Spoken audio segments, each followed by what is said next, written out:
Oh oh! Regardez-moi ce beau monsieur. Ces tablettes de chocolat à croquer, ces jolis biceps, ces larges épaules, cette diagonale impeccable. Ces images datent de 1894 et nos bodybuilders d'aujourd'hui n'ont qu'à bien se tenir. Pourquoi je vous montre ce beau et fier monsieur? Parce qu'il a un nom. Il s'appelle Eugen Sandow.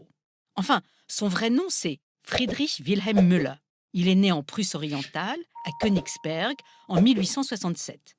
Était-il fils de pasteur ou enfant illégitime adopté par une famille Müller? C'est assez obscur, comme beaucoup de choses dans la vie de Eugen Sandow. Si une chose est sûre, c'est que Sandow est le premier bodybuilder connu. Il se donne en spectacle et dans ses shows qu'il appelle Muscle Display, les foules en délire le voient, dit-on, soulever un cheval. Mais déjà, son succès dépasse les frontières et il lui faut choisir un nom d'artiste. Ce sera donc Sandow, un nom dont il pense qu'il est facile à prononcer dans toutes les langues européennes. Sandow, Sandow. Et le voilà maintenant outre-Atlantique, sur les scènes américaines où il fait sensation et consécration suprême, il tourne un film dans les premiers studios commerciaux des États-Unis, les Black Maria Studios du New Jersey. Titre du film? Sandow. Vous en avez vu un extrait tout à l'heure. En 1901, il organise le premier grand concours de bodybuilding à Londres, au Royal Albert Hall, The Great Competition. Troisième prix, une statue en bronze de Sandow lui-même. Comme il n'est pas radin, il participe au financement d'une expédition polaire dans l'Antarctique, en reconnaissance de quoi une sorte de gros rocher là-bas s'appelle the Mount Sandow. Et au Texas, une petite ville porte son nom, Sandow. Vous voyez, Sandow, ce n'est pas n'importe qui. La légende entoure aussi sa mort à Londres.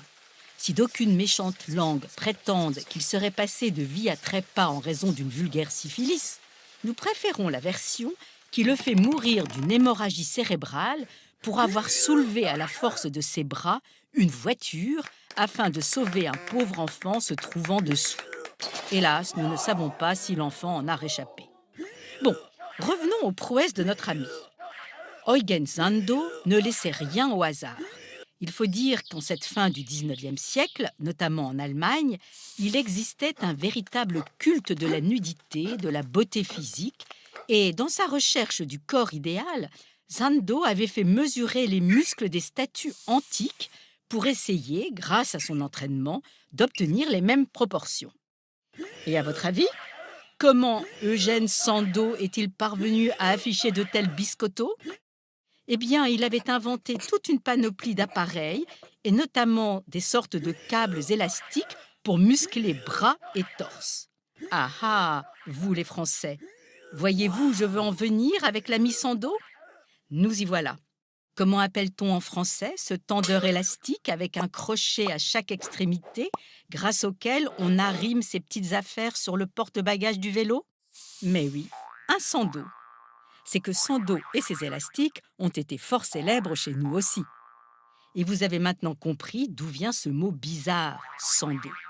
Mais ce qui est plus étrange encore, c'est que nos amis allemands n'appellent pas leur tendeur Sandow, mais tout bêtement Spanngummi, caoutchouc à étirer. Aucune trace de l'ami Sandow dans son pays d'origine.